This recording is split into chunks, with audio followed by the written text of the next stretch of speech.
Alrighty, folks, welcome on back to Lost Odyssey. Today we are doing another 1,000 Years of Dreams, specifically the bread of Grandma Coto.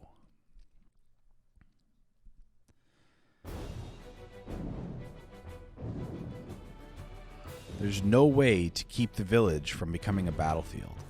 The enemy forces have crossed the northern pass and made their camp close by. The home forces are here too, sending one unit after another into the village to resist the enemy's attack. The place is a powder keg.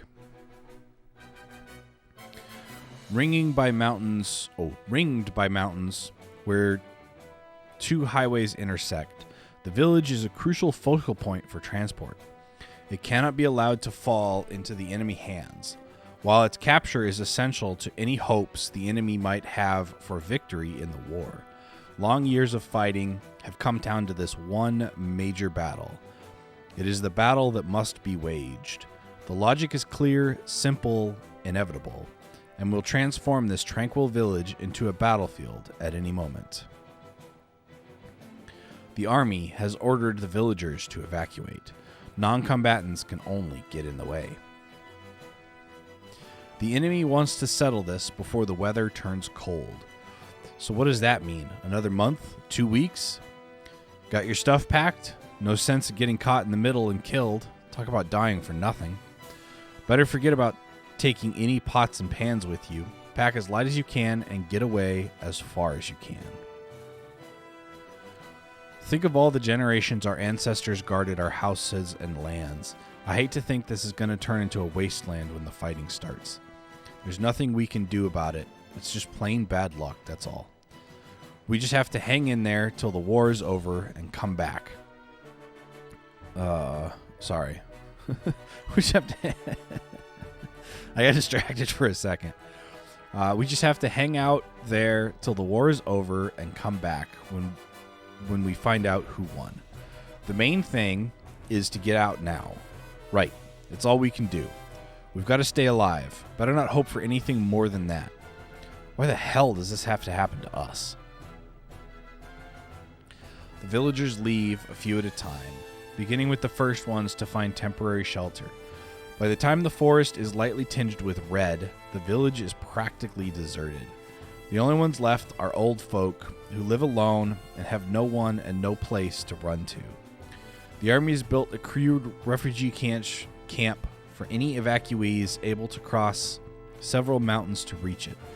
The aged poor stagger in with little more than the clothes on their back. The only one left in the village is Grandma Coto.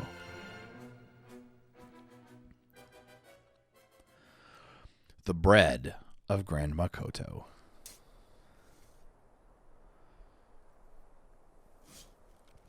As a mercenary, Khaim first met old Coto shortly after he joined the unit protecting the village. He was on an inspection round at the time when he spotted an old woman working the fields. She turned out to be Grandma Coto. A soldier with him yelled at her, "Hey, old lady, enough of that." Another man shouted, "You'd better get out of here now if you want to stay alive. The fight's going to start in 2 or 3 days. How many times do we have to tell you to get to the damn refugee camp?" But old Coto stayed hunched over, digging in the dirt. Obviously, she was not harvesting anything. If this had been a time when the grain had ripened and she was hurrying to harvest her crops, it might have made sense. But she was just turning the soil as if she had forgotten that a battle was about to start here at any moment. Is the old bag deaf or just senile? With a disgusted look, the captain called over to Khaim. "Hey, new guy, do something about this one. Drag her to the refugee camp if you have to. Tie a rope around her neck.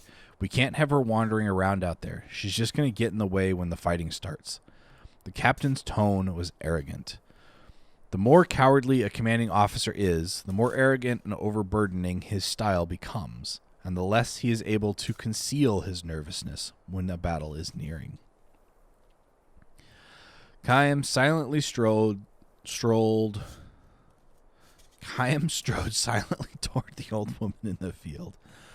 "Well, go on ahead," the captain called out behind him, but he did not turn around. Only a few days would be needed to decide the outcome of the battle for the village, which was a reflection of how violent it promised to be. For this reason, working the fields was now pointless. Even the most carefully cultivated patch of ground would be crushed under the soldiers' boots. A harvest next year was out of the question, nor was it even clear how many years it would take to restore the village to its former tranquility. When Chaim approached her in the field, the old woman kept working and said, "Don't try to stop me." She looked and sounded much tougher than she had seemed from a distance. She might have been one of those stubborn, cranky old fools that people kept their distance from when the village was at peace. "You're not going to evacuate? What the hell for?" she spat out. "They've built a camp so you can go to..." Old Coto gave a snort and said to Chaim, "You're a new one. I've never seen you before." "Yes?" "So you don't even know what the camp's like. You soldiers have nothing to worry about." "What do you mean?" Old Coto said nothing, but pointed towards the steep mountain standing like a painted screen on the west side of the village. Chaim asked, "Is that where the camp is?" "Hell no. You have to cross that mountain and another one to get to it. Nobody my age can walk that far. What's the point of building a camp in a place like that?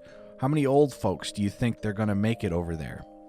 They might as well leave us out in the hills to die like in the old days." Chaim was at a loss for answers. Continuing her digging, the old woman grumbled, "That's how the government does everything."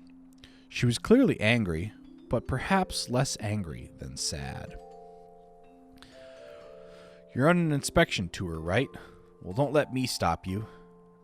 You see, you're not going to get me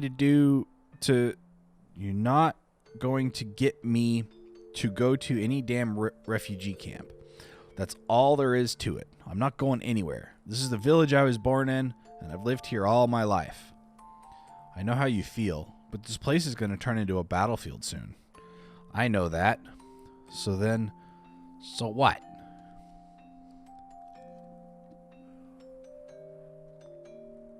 Chaim was at a loss for words again. When she saw that, she smiled and said, "You're a sweet young one, man. Kind of unusual in a soldier." Her expression had softened for the first time. Once she stopped being so prickly, the smile she produced was actually rather endearing. "When this place turns into a battlefield, people will die. Lots of them. I know that much. Don't worry. But I have work to do, soldier boy. Telling me to leave my work and run away is like telling me to die. So if I'm going to die anyway, it won't be long now. I want you to let me do what I want to do. You shouldn't have a problem with that." Chaim fell silent, not because he was at a loss for words yet again, but because he believed she was right. "If I'm going to die anyway," she had said, knowing that he would never be able to speak such words, since he had no choice but to bow silently to her will. "All right then, run along there, Sonny. I've got work to do." "What are you doing now?" "See for yourself." "Sorry, but I don't know much about farm work." "Like all the other soldiers," old Coto said with a smile. "The only thing you people ever think about is killing enemies. You don't know anything about nurturing life." She let a hint of his sorrow show again. Perhaps somewhat taken with Chaim, however, she favored him with an explanation. "I'm planting seeds," she said.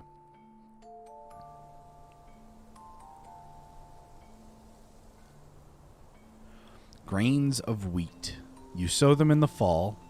They mature over winter, shoot up under the spring sun, and turn the fields golden in summer.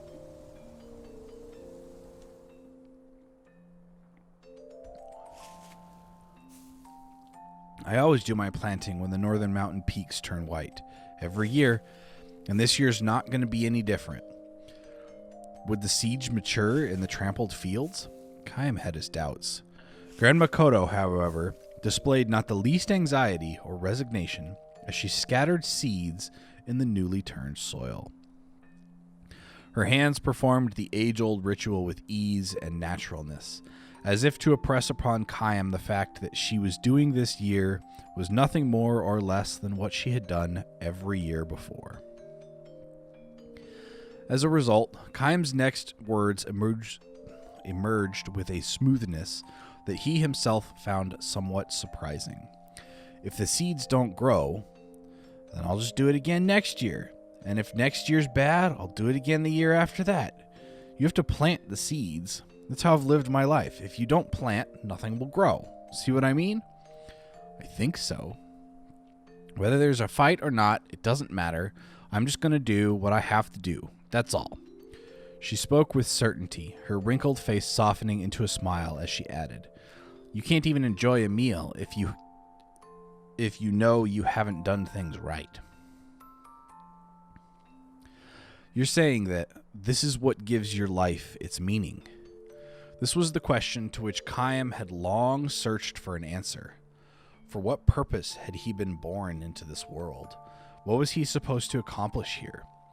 He had continued to roam through his life's endless journey without knowing the answers to these questions. Indeed, because he didn't know the answers.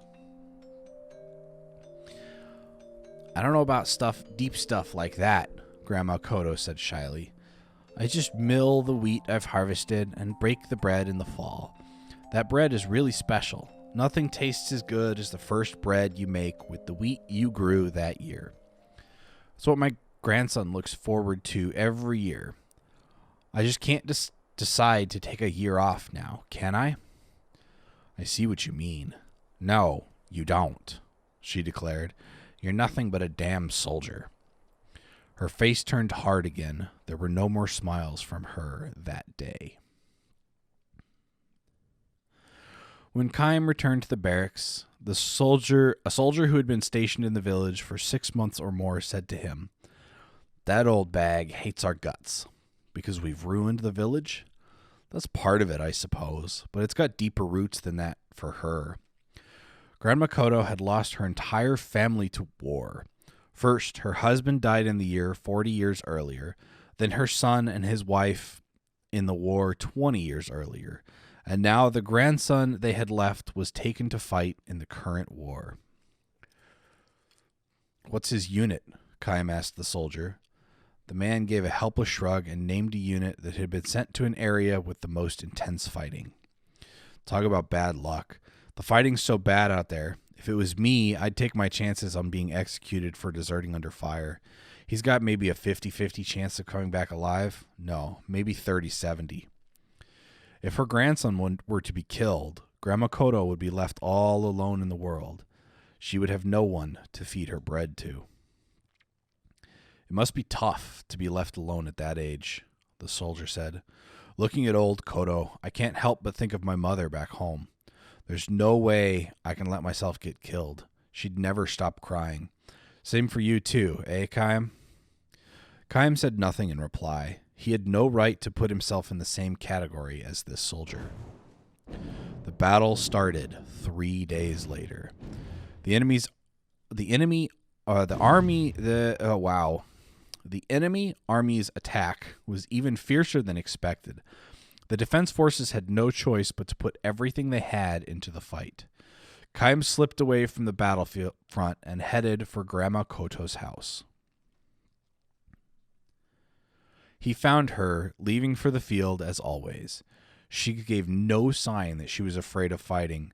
People who knew exactly what they must do and who refused to be distracted by anything else can be strong beyond all reason. Chaim saw now that there could be far greater strength in a finite life than in one that lasted forever. Because he sensed this so deeply, he stood before her, blocking her way. He lifted the tiny old woman in his arms and carried her bodily back to her house. "What are you doing? Let go of me. I'm not going to follow some soldier's orders. I have work to do." "Yes, I know that," Chaim said. "So put me down. I don't want you to die." Holding her against his chest, he looked her in the eye and pleaded with her. "I want you to bake bread next autumn again from a new crop of wheat." She stopped flailing her arms and legs in a vain attempt to get free of his grip. She looked straight at him and said, "As long as you have someone to feed, your freshly baked bread too. I want you to keep baking bread year after year." Old Coto heaved a huge sigh and muttered, smiling, "I knew you were a very strange soldier." The battle raged on for several days. The arrogant, cowardly captain died in the fighting. The soldier who had told Khaim the story of Grandma Coto also died. Countless defense troops died, and countless enemy troops died.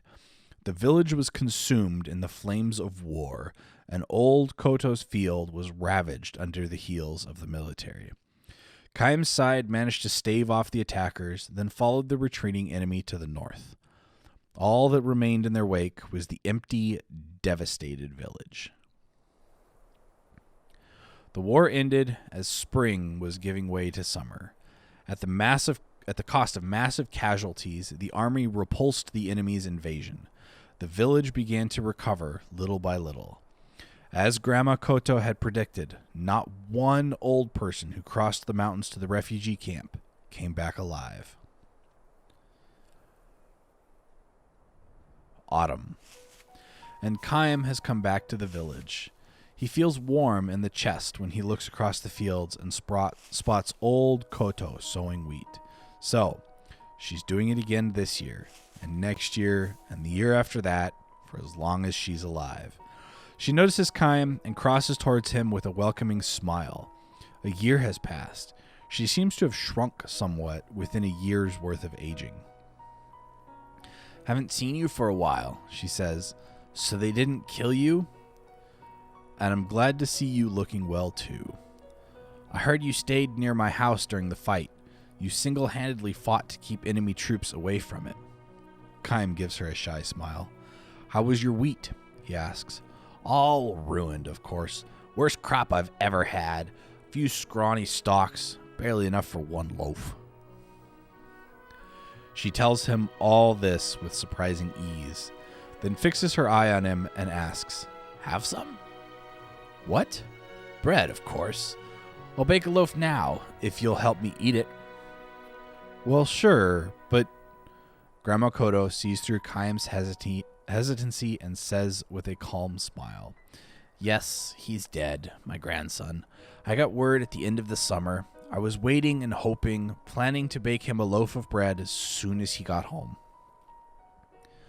When she sees Khaim hanging his head in silence, she adopts a spirited tone as if she has been the one to cheer him up. "Come on. You eat what he would have had. It'll probably be tougher than usual, what with the wheat harvest being so bad. But I'm sure my grandson would be happy to know I fed my bread to the man who saved my life." So, this old woman has lost her entire family to war. In other words, there's no one left to enjoy her bread. Still, she urges Khaim to wait just a minute while I finish this up, sowing the wheat for next year's harvest. She does this because it's what she's always done, because it's what she's supposed to do. Khaim stops himself from speaking the words, "Let me help," and he stands staring at old Koto's bent back. In the glow of the setting autumn sun, she is sadly small and sadly beautiful.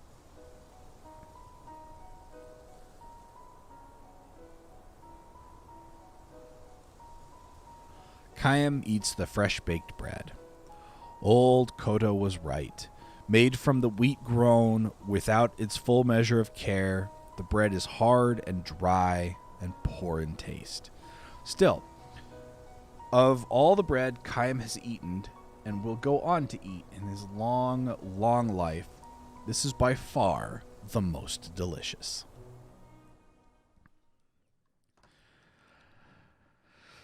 Yeah, I could see an old woman doing that. Being like, no, I'm not leaving. You can't make me. Go away.